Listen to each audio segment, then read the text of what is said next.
ជំរាបសួរបងប្អូនជនរួមជាតិខ្មែរដោយស្ថានភាពនៅតាមបន្ទាត់ព្រំដែនមិនទាន់មានភាពល្អប្រសើរនៅឡើយបងប្អូនជនភៀសសឹកនៅតែត្រូវការជំនួយពីបងប្អូនសប្បុរសជនយើងថ្ងៃនេះនាងខ្ញុំតំណាងឲ្យលោកអគ្គនាយកក៏ដូចជាលោកស្រីអគ្គនាយិការបស់គម្រោងបរិយលឹមចិញ្ហាការ Darwin Town និងក្រុមហ៊ុនការ Darwin Development បានរៀបចំជាស្បៀងនិងអាហារក្រៀមមួយចំនួនជូនដល់បងប្អូនជនភៀសសឹកតាមរយៈដូចមក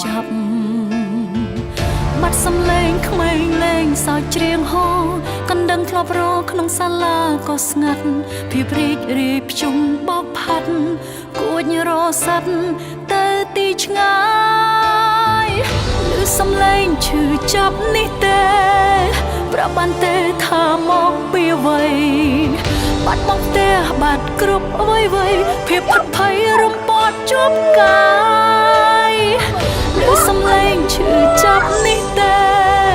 សំឡេងកូនយំស្រែករកម្ដាយសូមឲ្យព្យុះកំណាចរសាយសូមឲ្យគ្រប់យ៉ាងវិលដូចតា